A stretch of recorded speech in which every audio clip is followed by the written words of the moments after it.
3.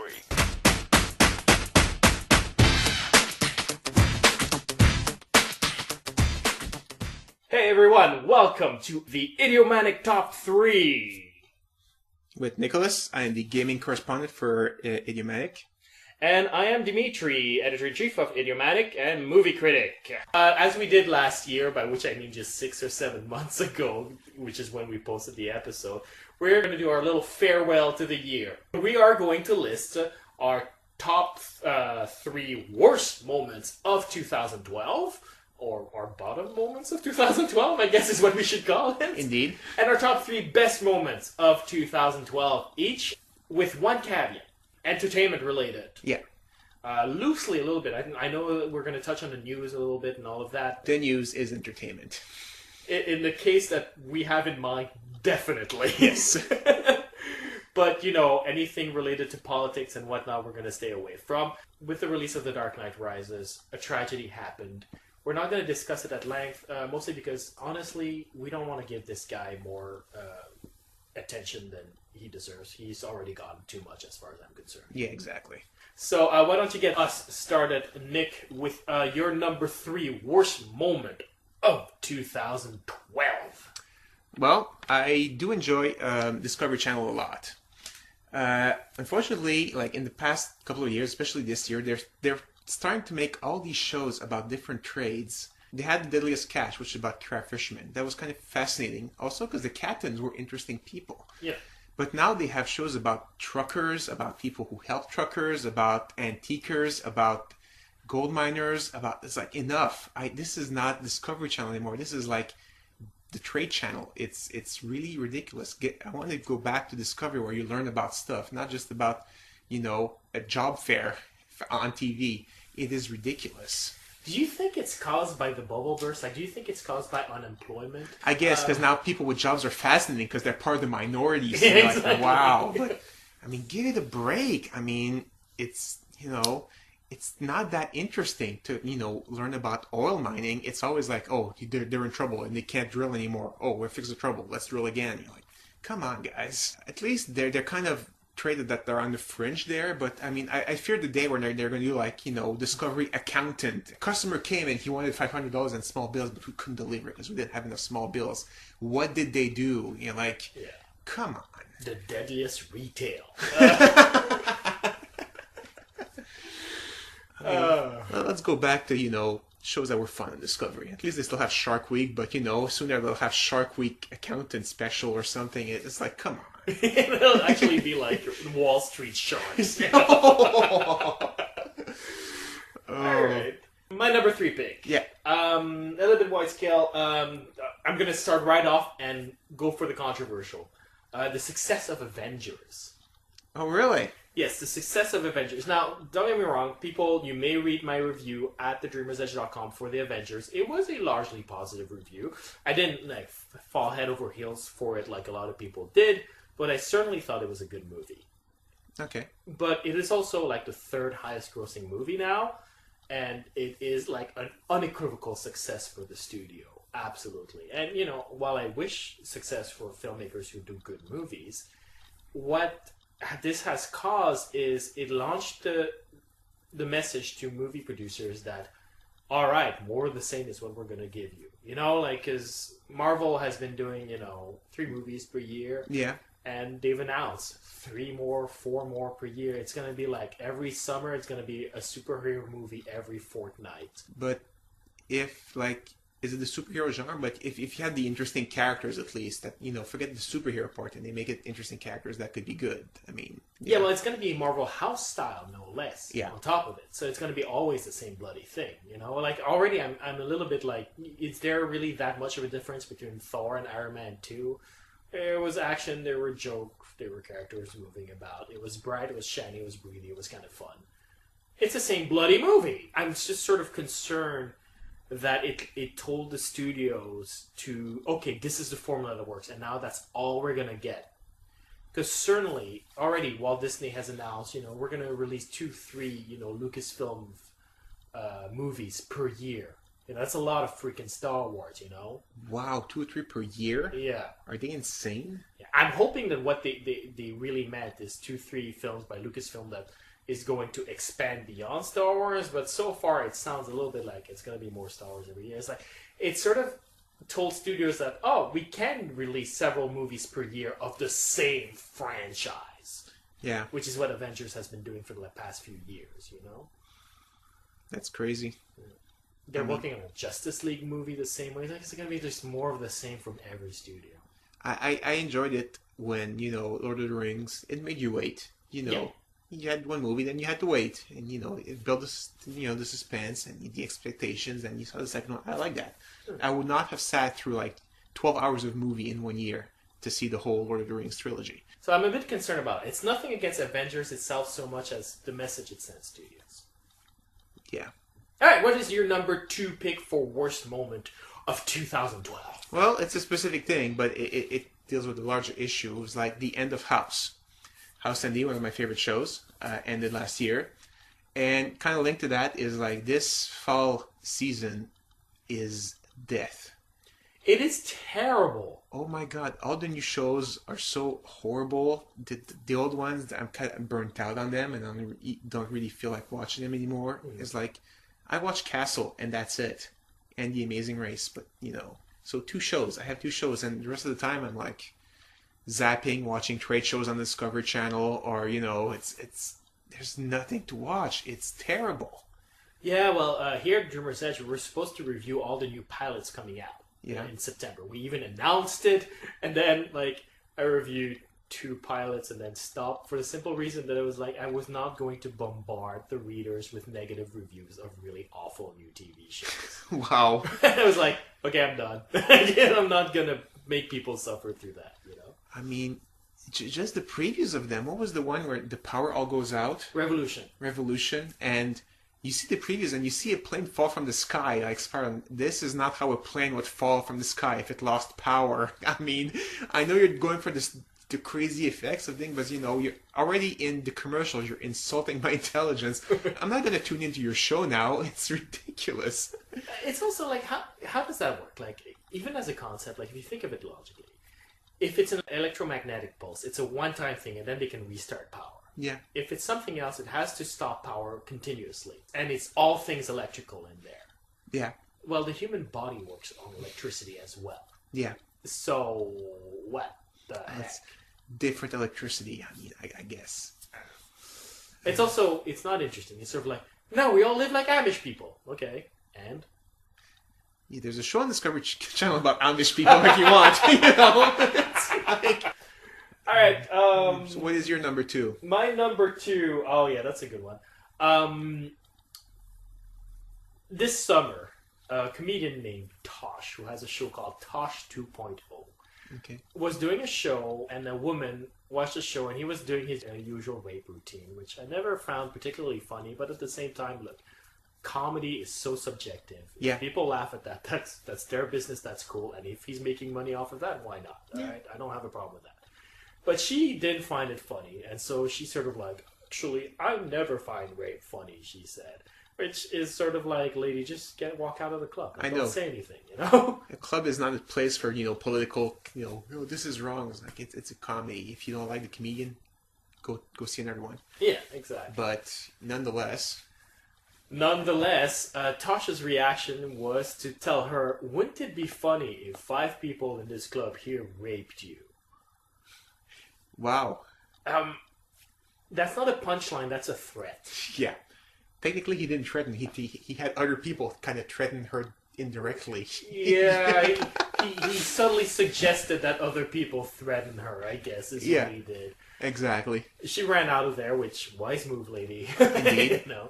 Because you have an audience of people riled up who are already turning against her because she quote-unquote heckled him. Yeah.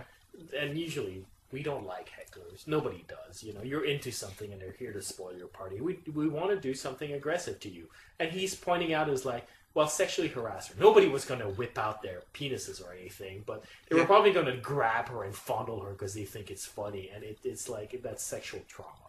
Yeah. She ran away. Nothing happened, to everybody's credit, but Here's what bugs me about it. Okay, like Tosh is a douche. Like, let's put that clearly. Look, Yeah. there's many ways of dealing with hecklers, and I understand you have to deal with them. Threatening rape, probably not the most intelligent one. Yeah. And two, it's everybody's reaction to it. Because suddenly there was a big debate on as to whether rape is funny or not, whether a comedian should have the right to do whatever he wants in terms of his comedy content. It's like, it's missing the point. Tosh did not make a joke. Yeah. He made a threat. That was not a joke, saying, wouldn't be that's not part of the comedy act. Like, a joke needs a punchline. Exactly. And if the punchline is this woman getting sexually assaulted, that's not a punchline. Well, to play as advocate, you can't argue with results, though. She left. Yeah, although when she got up, I think she was already ready to leave. Oh, okay. She wasn't just saying, I don't find rape funny. Do other jokes that are different so I can enjoy them. No. Okay. No. Well, according to her blog, she was getting ready to leave because she was so uncomfortable. Oh. Look. That lady, by her own admission on her blog, which is very forthright, missed a good occasion to shut the fuck up. And that's one offense, but it doesn't compare to the offense that followed, is what I'm saying. That is true. Whether or not you have freedom of speech, that doesn't take away responsibility of speech, Yeah. When you say things, be responsible for them, is what it comes down to. Indeed. Anyway, what is your number one worst moment, the absolute worst moment of 2012? Worst moment of 2012 is the hockey strike that's going on right now. People who are suffering from this strike is not just the players and the owners. Oh man, they're not making millions. I feel for them. It's the small businesses that depend on them. Yeah. Like all the restaurants around the arenas, or the concession vendors at the arenas. They're those jobs. It's money for them. And if there's no hockey, those restaurants are empty, and they're not making jobs. And especially in this economy, it'd be something important to have. A little boost. Hockey, so that people can help them a little bit, and not just have businesses closed down because you can't agree on how many millions one person has over another. I think it's ridiculous. No, I agree completely. The thing about it, it's because maybe American listeners and certainly European listeners won't really necessarily understand what we're talking about as much because we're in Canada, Yeah. where hockey drives a lot of the entertainment economy. It really does. Okay, so I made the Canadian joke about not watching Big Bang Theories because CTV has replaced the 2-hour block of NHL with 2 hours of a Big Bang Theory, which to me is like, yeah, because jocks really want to watch about nerds. But like you said, it drives so much of our economy. Like in Montreal, they moved the arena from one end of downtown to the other. Yeah. And the end of downtown, which is called the Old Forum, like for 10 years, like turned into like a ghetto. Yeah. Because it's just that much money being wheeled and dealed by hockey. Yeah. And so, yeah, like you say, at a time of recession where everybody's sort of struggling, especially restaurants. Whenever there's a recession, the first victims are always restaurants. Yeah. And you take away the night where everybody goes out. Exactly. Yeah. So it's the owners, Gary Bettman, and the players need to look farther than just it's us versus them. They need to realize there's other people, and not just the fan looking at we miss hockey, but there are a lot of other players than just them. And stop looking at yourself and start thinking about other people besides I'm not getting an extra 1.3 million if I'm not playing. It's ridiculous. No, I agree, and I'm one of those people who don't mind them making millions because they drive so much of the economy. Yeah. It's it's offer and demand. Look, if you have that much power that you can create that much trade, then make all of that money because everybody wins. Good for you. Yeah, but if you're striking for $1 more million and tanking all of the other industries that justify you making all those millions, then F you, buddy. Yeah, exactly. What is your number one? It's the nerd backlash we've had a taste of this year. I mean, it's been a long time coming. It's been increasing more and more every year. I certainly remember all the homophobic and racist comment towards Indians that we've had when The Dark Knight didn't get nominated for an Oscar, but Milk and Slumdog Millionaire did. Wow. But this year it's been crazy. The Avengers, before it came out, reviews came out, largely positive from everyone except one or two critics, and they got lambasted with, threats, death threats.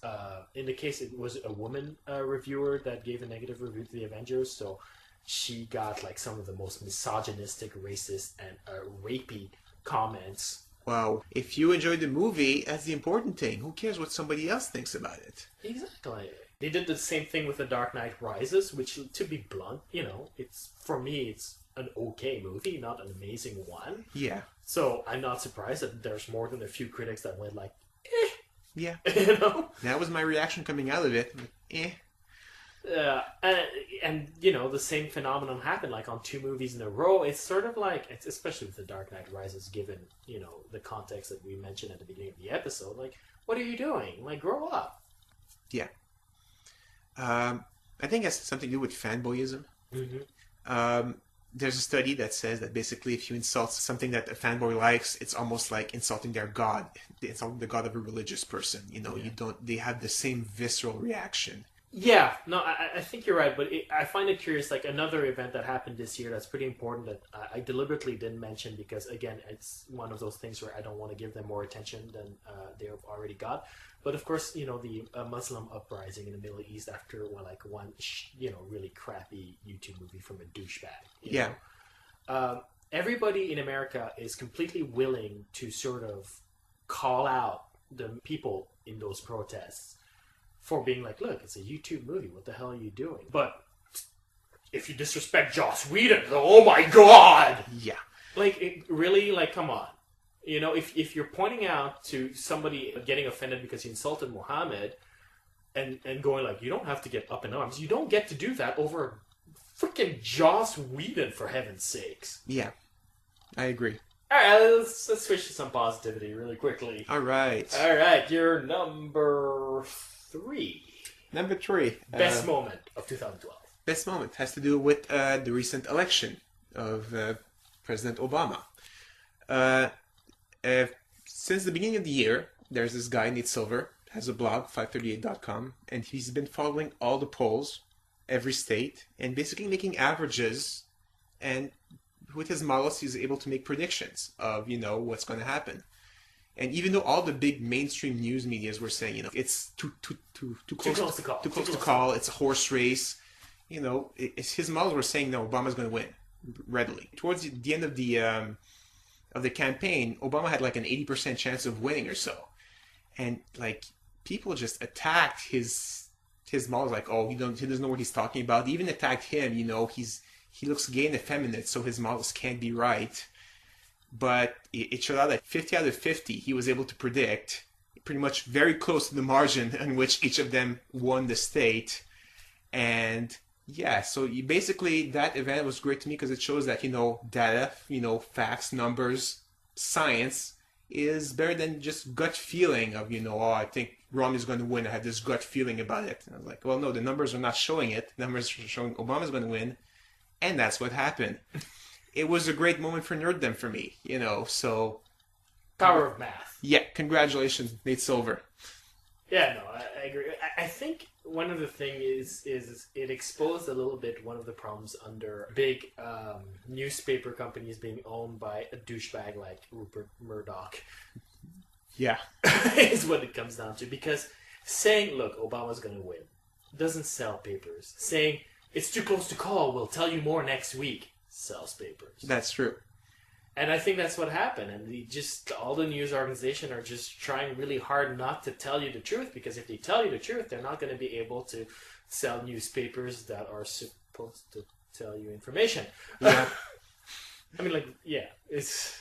Not opinions, information they're supposed to say. And, it's not like the guy was doing witchcraft. He was just averaging polls. I mean, how can you argue with that? In fairness, Rupert Murdoch was too busy to do the math because he was busy hiding a pedophile over at the BBC. So yeah, that's true. But yeah, no, it's great to have a blogger of all things things. Yeah. But to have sort of these beacons of like sanity left somewhere. He even predicted like Florida was too close to call, to his model is like 50.5% chance to be Obama. And it took them 3 days to announce Obama won. So even that, he was predicting how close things were. It was like Although predicting that Florida would dick around was not exactly so. It's not, like you don't need to be a scientist to predict that. That's a good point. And at the end of the evening, he twittered, "I think it's a good time to plug my book," and he linked to Amazon, and that book became #2 on the bestseller list. Oh, that's fantastic! Yeah. So he also won the election night. That is fantastic. Yeah. I have nothing but praise for the guy. Certainly, I mean, I've seen him in a couple of interviews. Like, here's the thing: math, like all sciences, can be explained. It can be presented with evidence and things like that. It doesn't have to yell at its guests or Oh, so on that note, what is your #3? My #3, I was tempted to name Gangnam Style Success as my #3. Oh, wow. But it got successful for all the wrong reasons as far as I'm concerned. So instead, I'm going to go with something that's a little bit peculiar. The success of The Hunger Games, the movie adaptation, this year with Jennifer Lawrence. And the reason for that is it started a whole new franchise to replace Harry Potter and Twilight that's just ending this year as well. Yeah. And here's the thing. It's the first tween book franchise that I've read the first book. I haven't read the sequels yet. Yeah. That's, good. That's actually well written. All these kids are going to flock towards a book that's actually well written. Cool. I mean, no offense to J.K. Rowling. I think she's a great plotter and she has a good sense of character, but her prose, like on Harry Potter, was like, how many adverbs can you fit in one sentence? And nothing but contempt for Stephanie Meyer's prose. But really, she's that bad? I find it unreadable. I really do. And I think if your kids start writing this way, it's very unfortunate. Okay. But Susan Collins, I read The Hunger Games and went like, this is cleverly written. This is very cleverly written. So, good. Yay literature. All right, what's your #2 pick for best moment of 2012? Well, I'm going to stay with politics a little bit. The Fox coverage of the 2012 election. It was pretty funny. Oh man, on election night, I've seen comedy shows that got me less laughs than that. It was spectacular. When they called Ohio for Obama and Karl Rove exploded. And he went on his rant on you're not supposed to call it that early. And they had like Megan, what's her name, go to the decision booth, and it was like 1 minute of seeing her walk through the halls of Fox News, and they're like, you don't have anything better to show us than her walking, seriously? And then they go talk to guys that were like really not ready to be on TV, and like, how sure are you about Ohio? 99.5%. And it was like, oh, it's over. And then all the mood in Fox, they all went like, super down, and the blame game started. And the blame game was like, it was horrible to listen to, honestly, but, it's like, yeah, it's Fox News, so you expect it. It's one of those things where, I mean, I'm sure there's the hardcore Fox audience that won't let go, because if they've stood by so much of the misinformation then before, they certainly won't change their minds now. But for me, it's sort of like, if you were on the fence on it, it confirms that Fox News is not a news network. Yeah. Like, because the backlash, especially when you have Bill O'Reilly essentially saying, well, actually, he said what one of our politicians said after a referendum 10 years ago. But he pretty much blamed it on anything that's not white. Exactly. And he didn't even get kicked out of TV for that. It's sort of like, look, if there was anything that was going to discredit you, it just happened. Exactly. Anyway, what is your #2? My #2 pick is related to the Olympics. That's happened in 2012, the London Olympics. Yeah. What I love about it is the number of athletes that they kicked out for tweeting racist comments. Nice. There's two reasons why I like it.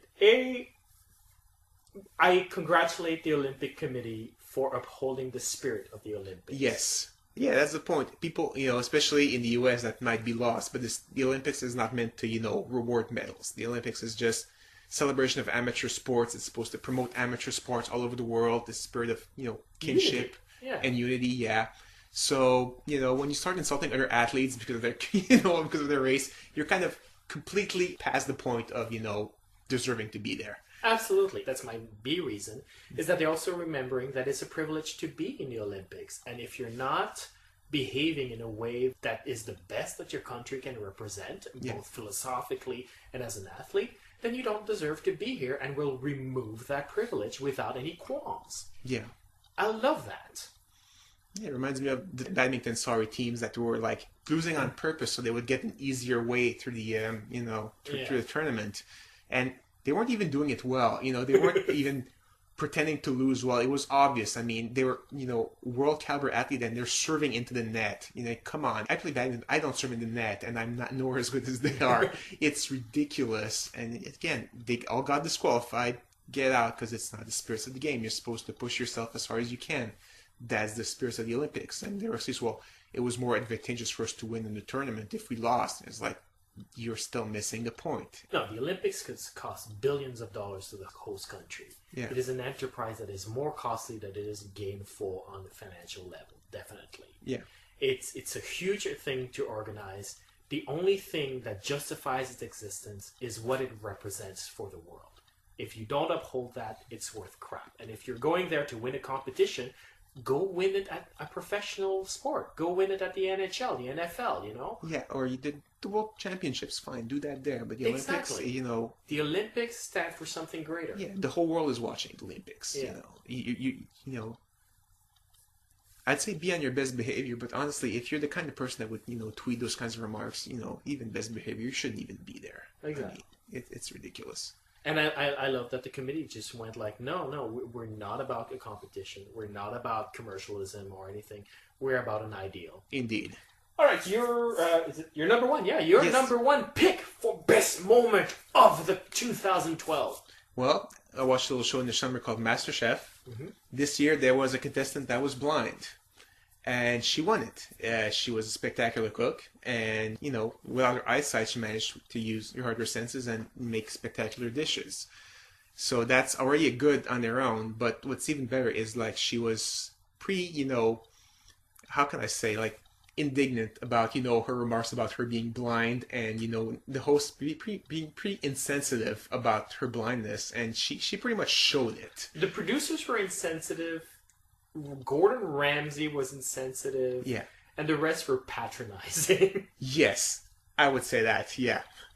I mean, just the questions like, how do you think the other contestants are doing? It's like, I don't know, I'm blind. You could really hear the annoyance in her voice.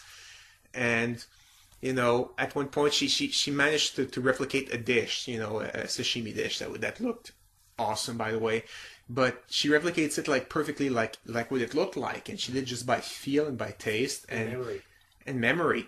And Ramsey is like, are you really blind? I feel like I'm being punked. You're like, yeah, ask a blind person if she's really blind.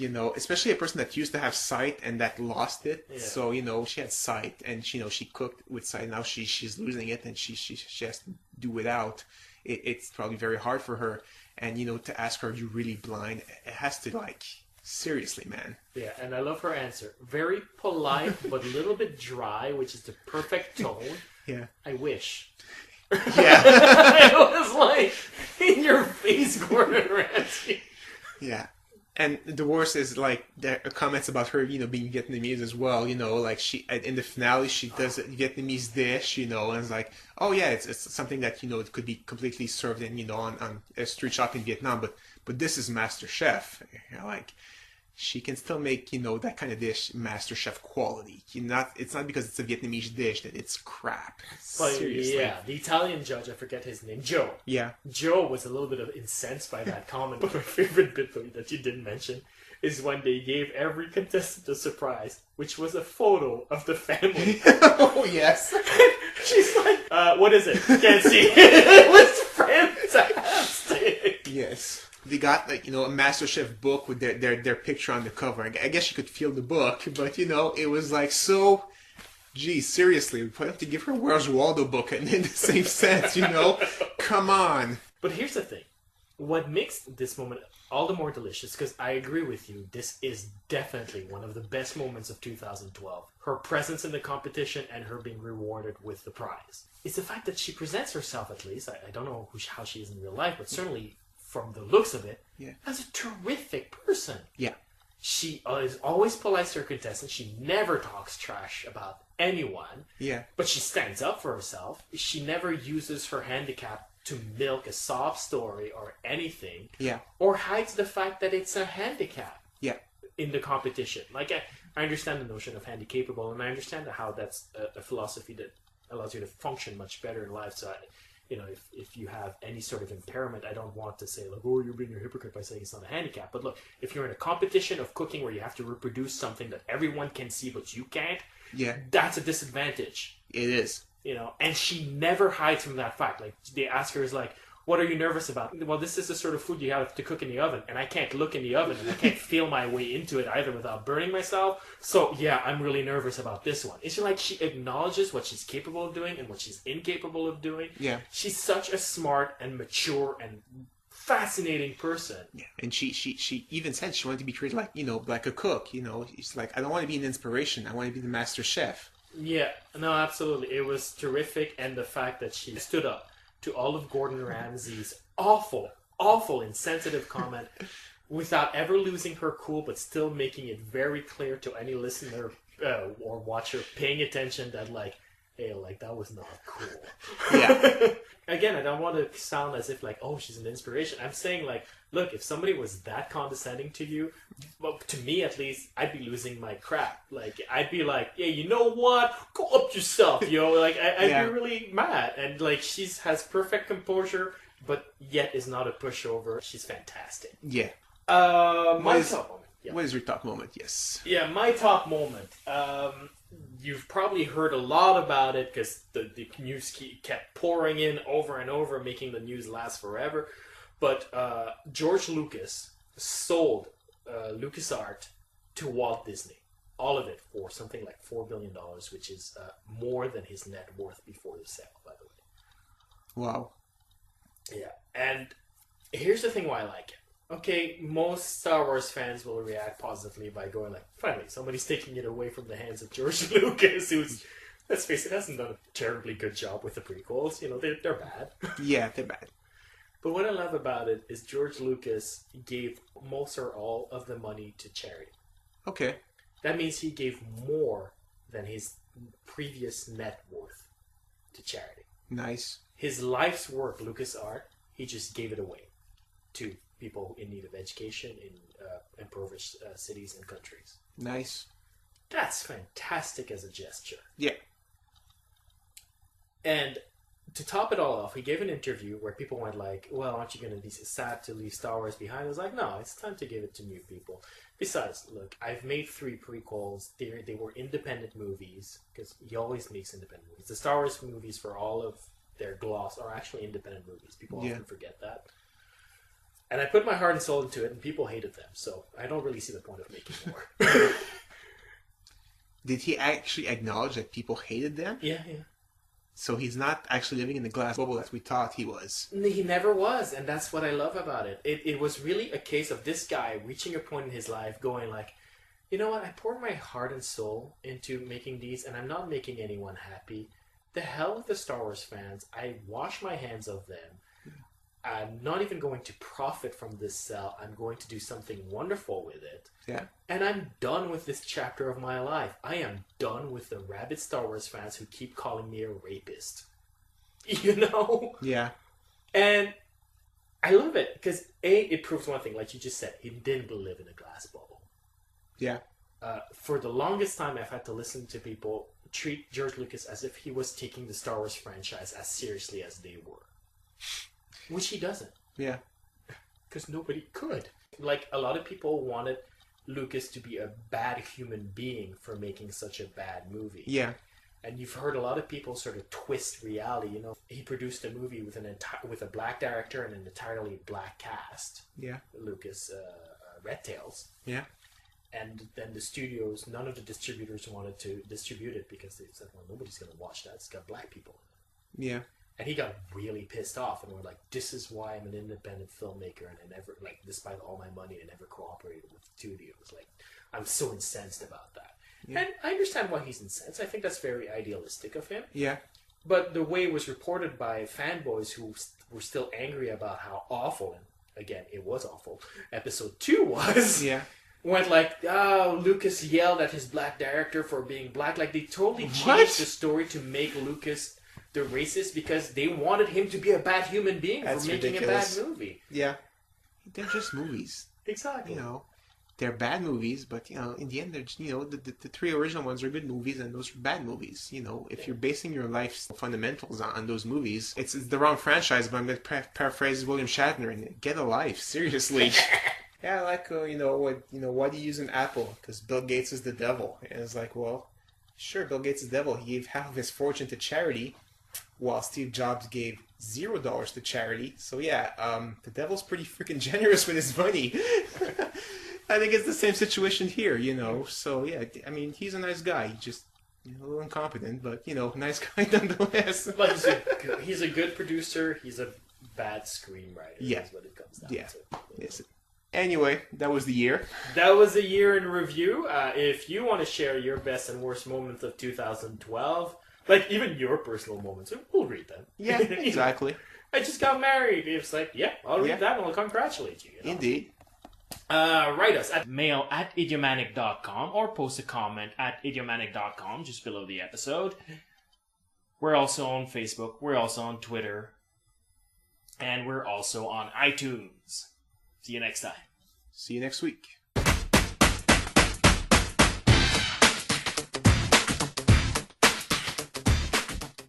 Part of the minority. So Exactly. like, wow. But, I mean, give it a break. I mean, it's, you know, it's not that interesting to, you know, learn about oil mining. It's always like, oh, they're in trouble and they can't drill anymore. Oh, we're fixing the trouble. Let's drill again. You're like, come on, guys. At least they're kind of traded that they're on the fringe there, but I mean, I fear the day when they're going to do like, you know, Discovery Accountant. A customer came and he wanted $500 in small bills, but we couldn't deliver it because we didn't have enough small bills.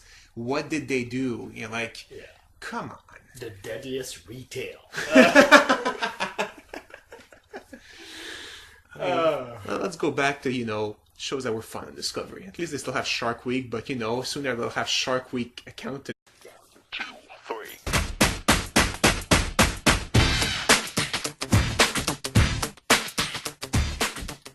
Hey everyone, welcome to the Idiomatic Top 3. With Nicholas, I am the gaming correspondent for Idiomatic. And I am Dimitri, editor-in-chief of Idiomatic and movie critic. As we did last year, by which I mean just 6 or 7 months ago, which is when we posted the episode, we're going to do our little farewell to the year. We are going to list our top 3 worst moments of 2012, or our bottom moments of 2012, I guess is what we should call it. Indeed. And our top 3 best moments of 2012 each, with one caveat. Entertainment related. Yeah. Loosely a little bit. I know we're going to touch on the news a little bit and all of that. The news is entertainment. In the case that we have in mind, definitely. Yes. But, you know, anything related to politics and whatnot, we're going to stay away from. With the release of The Dark Knight Rises, a tragedy happened. We're not going to discuss it at length, mostly because, honestly, we don't want to give this guy more attention than he deserves. He's already gotten too much as far as I'm concerned. Yeah, exactly. So why don't you get us started, Nick, with your number 3 worst moment of 2012. Well, I do enjoy Discovery Channel a lot. Unfortunately, like in the past couple of years, especially this year, they're starting to make all these shows about different trades. They had The Deadliest Catch, which is about crab fishermen. That was kind of fascinating. Also because the captains were interesting people. Yeah. But now they have shows about truckers, about people who help truckers, about antiquers, about gold miners, about, it's like, enough. This is not Discovery Channel anymore. This is like the Trade Channel. It's really ridiculous. I want to go back to Discovery where you learn about stuff, not just about, you know, a job fair on TV. It is ridiculous. Do you think it's caused by the bubble burst? Like, do you think it's caused by unemployment? I guess because now people with jobs are fascinating because they're special or something. It's like, come on. It'll actually be like Wall Street sharks. Oh. All right. My number 3 pick. Yeah. A little bit wide scale. I'm going to start right off and go for the controversial. The success of Avengers. Oh, really? Yes, the success of Avengers. Now, don't get me wrong, people, you may read my review at thedreamersedge.com for the Avengers. It was a largely positive review. I didn't like fall head over heels for it like a lot of people did, but I certainly thought it was a good movie. Okay. But it is also like the 3rd highest grossing movie now, and it is like an unequivocal success for the studio.